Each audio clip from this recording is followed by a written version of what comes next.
మత్తయి సువార్త 27వ అధ్యాయము. పిలాతు ఎదుట ప్రభువు. ప్రాతకాలమున ప్రధానార్చకులు ప్రజల పెద్దలు అందరూ యేసును చంపుటకు ఆలోచన చేసిరి. వారు ఆయనను సంకెళ్లతో బంధించి తీసుకొనిపోయి రాష్ట్రపాలకుడగు పిలాతునకు అప్పగించిరి. యూదా దుర్మరణము. గురుద్రోహియగు యూదా యేసునకు శిక్ష విధింపబడుట చూచి పశ్చాత్తాపముంది ఆ 30 వెండి నాణెములను తిరిగి ప్రధానార్చకుల యొద్దకు పెద్దల యొద్దకు తెచ్చి, నేను నిర్దోషి రక్తమును అప్పగించి పాపము కట్టుకుంటిని అని చెప్పెను. వారు, అది మాకేలా, నీవే చూచుకొనుము అనిరి. అప్పుడు అతడు ఆ వెండి నాణెములను దేవాలయములో విసరికొట్టి పోయి పురివేసుకొనెను. ప్రధానార్చకులు ఆ నాణెములను తీసుకొని, ఇది రక్తపు డబ్బు కనుక దీనిని కానుకల పెట్టెలో వేయుట తగదు అనుకొని తమలో తాము ఆలోచించి దానితో పరదేశీయుల భూస్థాపన కొరకు కుమ్మరి వాని పొలము కొనిరి. అందువలన ఆ పొలము రక్తపు పొలము అని నేటికి కూడా పిలువబడుచున్నది. ఇర్మియా ప్రవక్త ప్రవచనము ఇట్లు నెరవేరెను. ఇశ్రాయేలీయులలో కొందరు అతని వెలగా నిర్ణయించిన 30 వెండి నాణెములు వారు తీసుకొని, ప్రభువు నాకు ఆదేశించినట్లు కుమ్మరి వాని పొలము కొనుటకు వినియోగించిరి. పిలాతు ప్రశ్నము, యేసు మౌనము.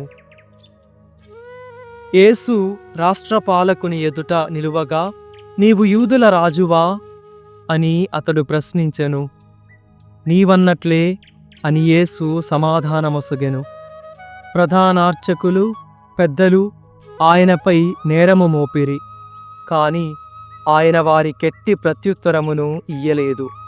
అప్పుడు పిలాతు, వారు నీపై మోపుచున్న నేరములను వినుటలేదా అని ఆయనను ప్రశ్నించెను. ఒక్క నిందారోపణకైనను యేసు బదులు పలుకకుండుటను చూచి పిలాతు ఆశ్చర్యపడెను. న్యాయపీఠము మరణశిక్ష. పండుగలో జనులు కోరిన ఒక బందీని విడుదల చేయు ఆచారము రాష్ట్రపాలకునకు కలదు. అప్పుడు అచట బరబ్బయను పేరు మోసిన బందీ ఒకడు కలడు. ప్రజలందరూ గుమికూడిరాగా, నేను ఎవరిని విడుదల చేయవలనని మీరు కోరుచున్నారు, బరబ్బనా, క్రీస్తు అనబడు యేసునా అని పిలాతు వారిని అడిగెను. అసూయ వలన వారు ఆయనను అప్పగించిరని అతడు గ్రహించెను.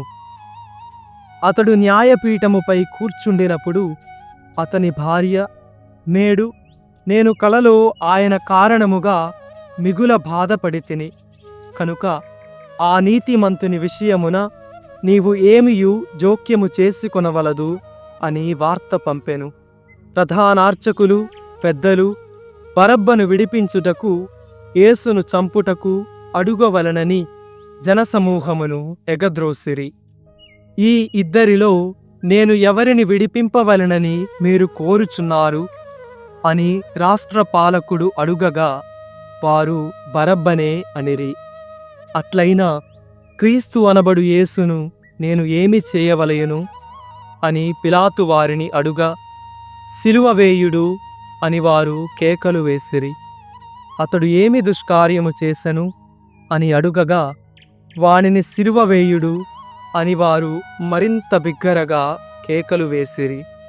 అప్పుడు పిలాతు తాను ఏమియు చేయజాలనని ప్రజలలో తిరుగుబాటు రాగలదనియు తెలిసికొని నీరు తీసుకొని వారి ఎదుట చేతులు కడుగుకొని, ఈ నీతిమంతుని రక్తము విషయమున నేను నిరపరాధిని, అది మీరే చూచుకొనుడు అనెను.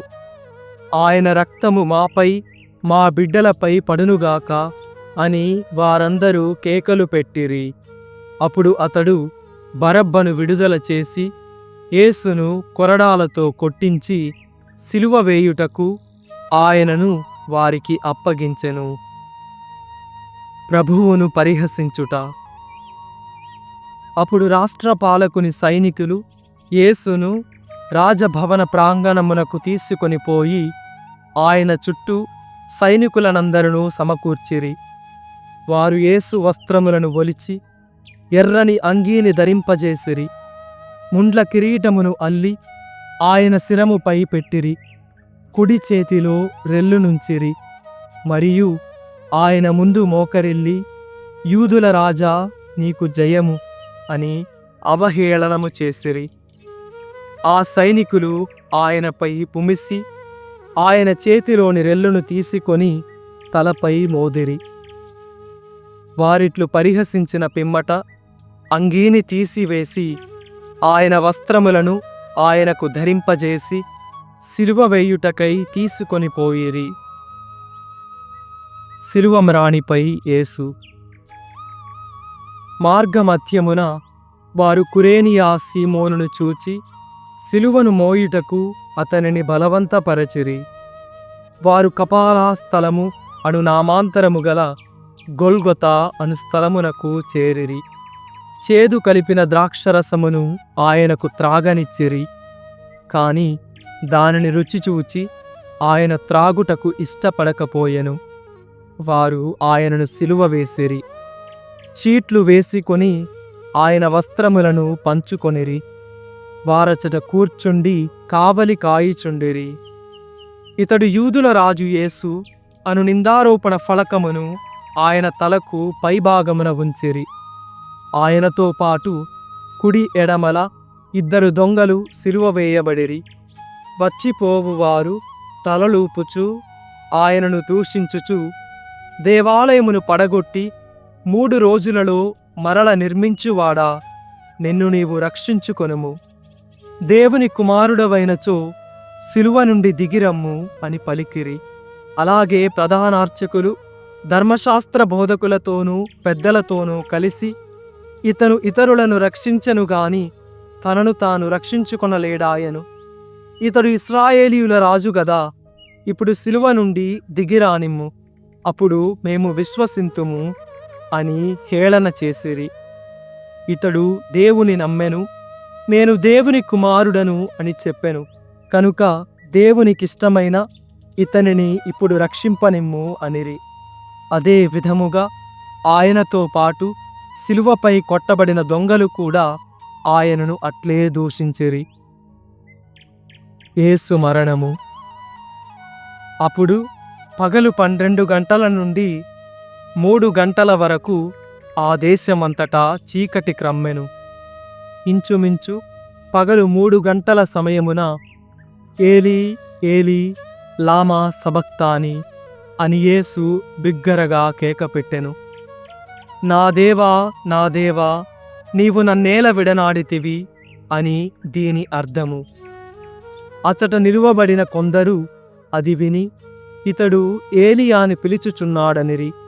వెంటనే ఒకడు పరుగెత్తి నీటి పాచి తీసుకొని పులిసిన ద్రాక్షారసములో ముంచి ఒక కోలకు తగిలించి ఆయనకు త్రాగనిచ్చెను.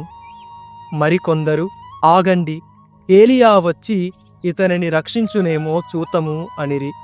యేసు మరలా బిగ్గరగా కేకవేసి ప్రాణము వీడెను. అప్పుడు దేవాలయపు తెర పైనుండి క్రింది వరకు 2గా చినిగెను. భూమి కంపించెను. బండలు బ్రద్దలాయెను. సమాధులు తెరువబడెను. మరణించిన పరిశుద్ధులలో అనేకుల దేహములు లేపబడెను. యేసు పునరుత్థానము తరువాత వారు సమాధుల నుండి బయటకు వచ్చి పవిత్ర నగరమున ప్రవేశించి అనేకులకు కనిపించిరి.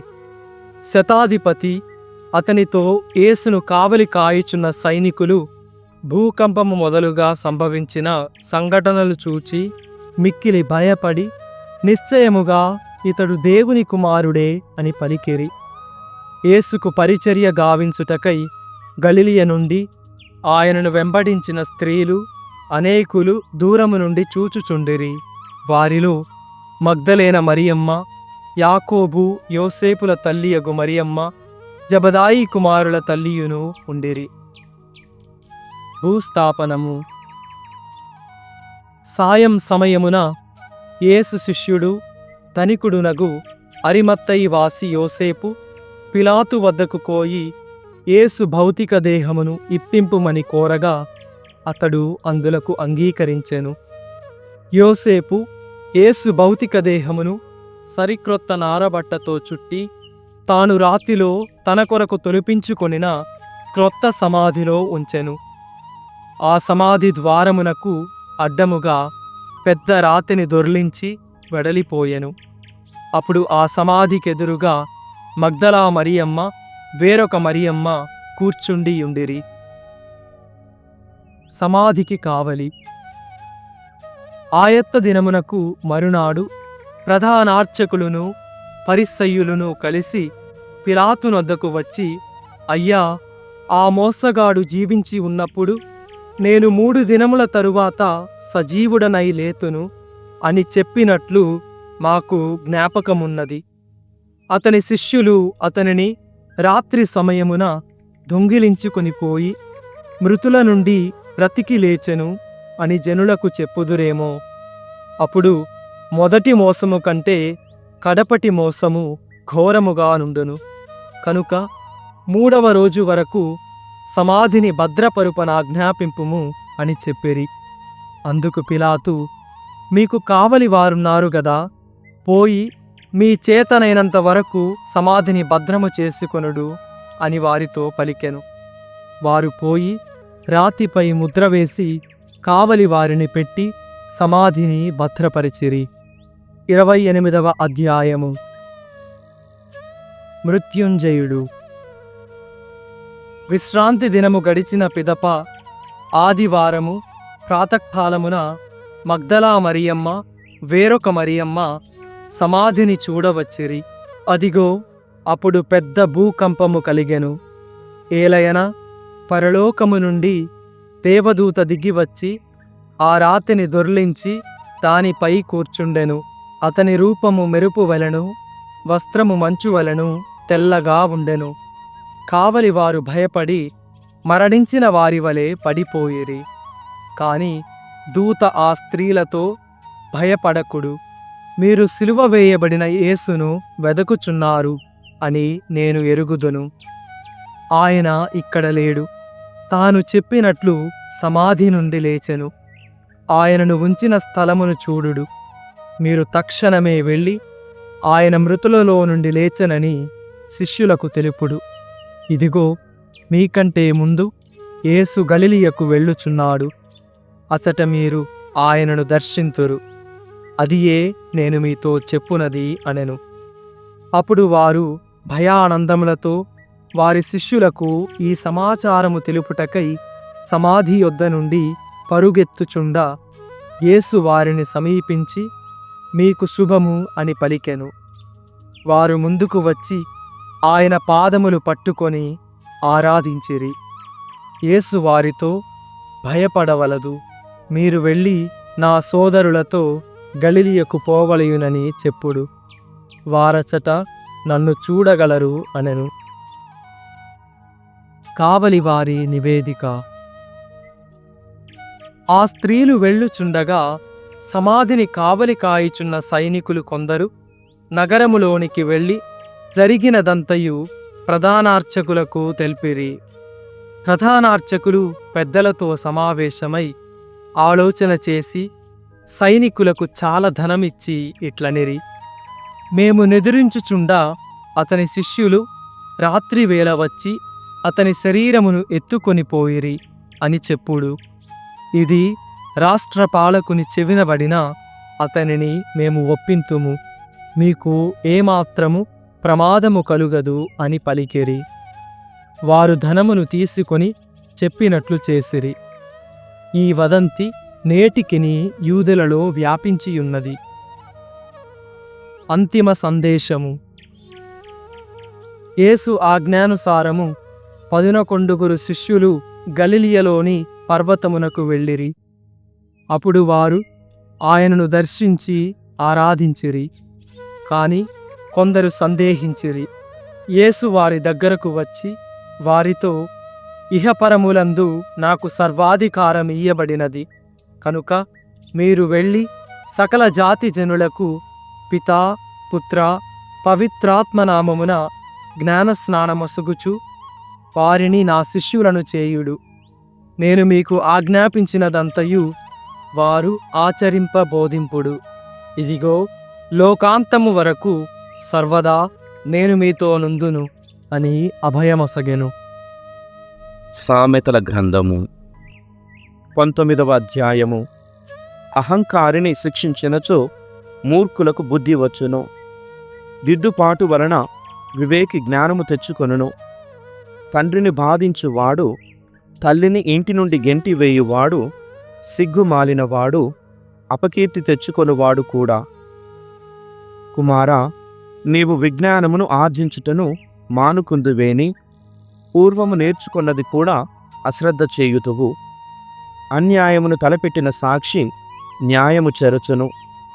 దుర్మార్గులకు దుష్టవర్తనమనిన పరమప్రీతి. భక్తిహీనులకు తీర్పు తప్పదు. మూర్ఖుని వీపునకు దెబ్బలు తప్పవు.